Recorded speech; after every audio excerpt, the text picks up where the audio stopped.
Assalamualaikum warahmatullahi wabarakatuh. Ya anak-anak, kita bertemu lagi ya. Kita pada kesempatan kali ini membahas koordinat kartesius bab 2 ya.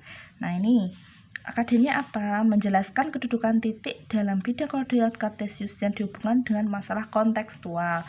Yang 4.2 menyelesaikan masalah yang berkaitan dengan kedudukan titik dalam bidang koordinat kartesius.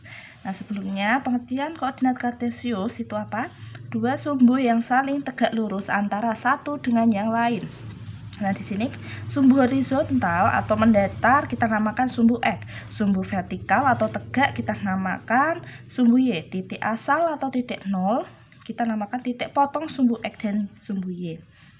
Nah, koordinat X itu disebut absis, koordinat Y disebut ordinat. Nah, ini di pengertian ini diperhatikan baik-baik ya. Nah, contoh soal. Nah, kita lihat di sini ada sistem koordinat ya, ada grafik koordinatnya. Nah, di sini yang mendatar bagian kanan atau sumbu X kanan itu positif. Yang atas sumbu Y itu positif. Yang sumbu X ke kiri itu nanti angka-angkanya negatif. Sumbu Y yang ke bawah itu angka-angkanya negatif. Hati-hati ya, nanti kalian kalau misalkan mengisi menggambar itu harus pas tengah-tengah sini ya, tengah-tengah sini ya. Ini juga harus urut jaraknya harus sama. Kalau misalkan kalian pengen jaraknya satu kotak ya satu kotak semua gitu ya. Ingat-ingat ini pas angka itu ada di garis ya, garis ini. Udah paham ya? Nanti Bu Maya lihat gambar kalian. Nah sekarang kita lihat di sini kuadran 1. Kuadran 1 itu apa? Kuadran 1 itu X positif dan Y positif. Berarti yang bagian sini. Ini namanya kuadran 1 ya. X-nya positif, Y-nya positif. Kuadran 2 berarti yang bagian sini. X-nya negatif ya. Kemudian Y-nya positif. Kuadran 3 bagian sini. X-nya negatif, Y-nya negatif ya. Kuadran 4 berarti bagian sini X-nya positif dan Y-nya negatif. Oke, kita ke contoh soal. Contoh soal titik P 3,2 berada pada kuadran berapa? Kita harus gambarkan dulu. 3,2 berarti di sini ya. Hati-hati, sumbu X P 3,2. Mulai dari 3, X-nya itu 3 ya, depan itu 3. Absis ordinat 3,2 berarti di sini. Ini namanya titik P ya. Berarti di titik P di kuadran mana? Kuadran 1 ya. Nah, tulis di sini kuadran 1. Kemudian titik Q min 4,3. Mana min 4? Sumbu X yang min 4 sini. 3 sini ya. Nah, di sini. Ini yang titik Q. Nah, dia di posisi mana? Di kuadran 2. Kuadran 2. Kemudian yang titik R, min 3, min 4. Min 3, min 4 berarti di sini ya.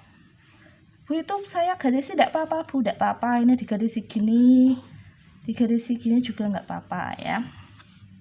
Nah, ini dia di kuadran mana? Di kuadran 3.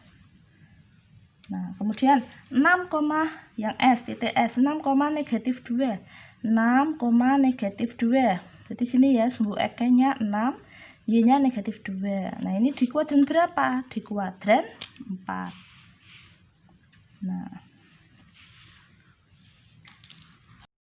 Ya, Nana, sekarang kita melanjutkan yang B, menentukan posisi titik.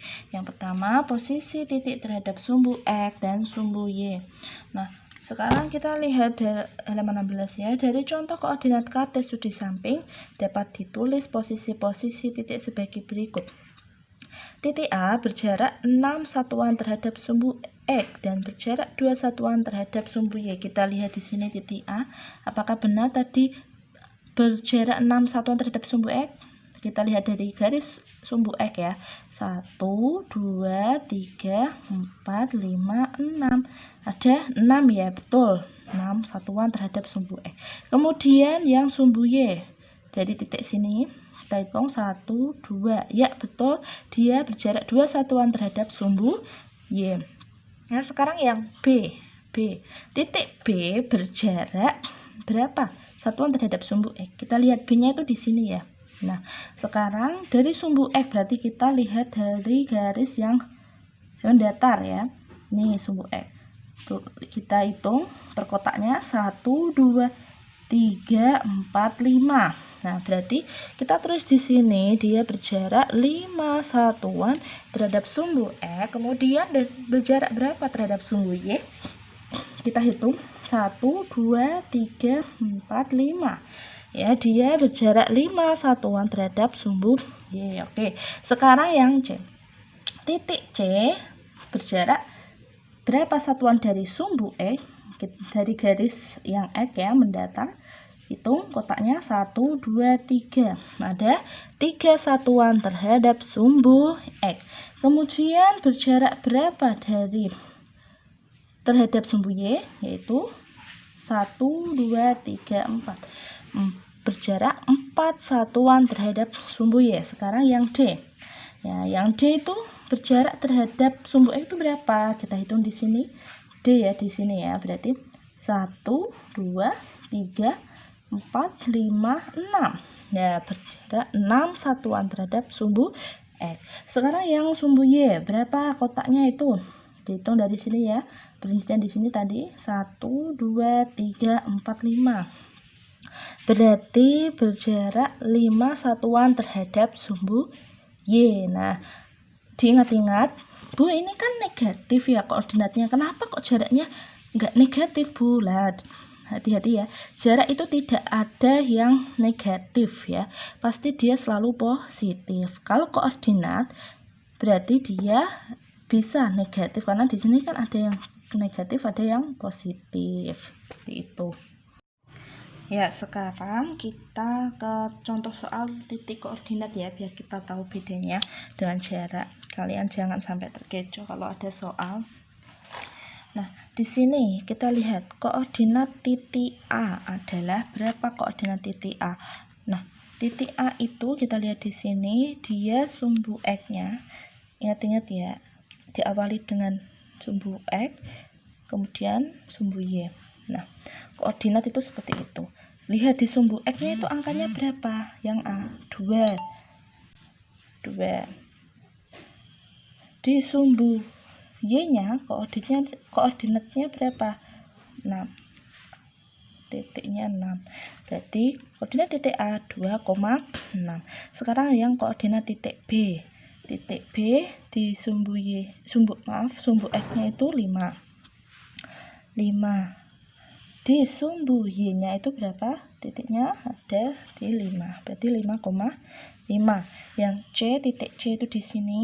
Kita lihat sumbu X-nya itu berapa? Negatif 4.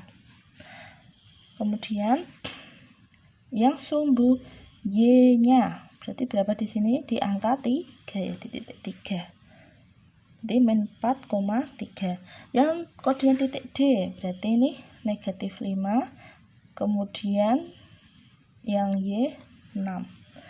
Jadi negatif 5,6 ya, beda ya antara koordinat dengan jarak ya. Bisa diperhatikan perbedaannya ini nanti.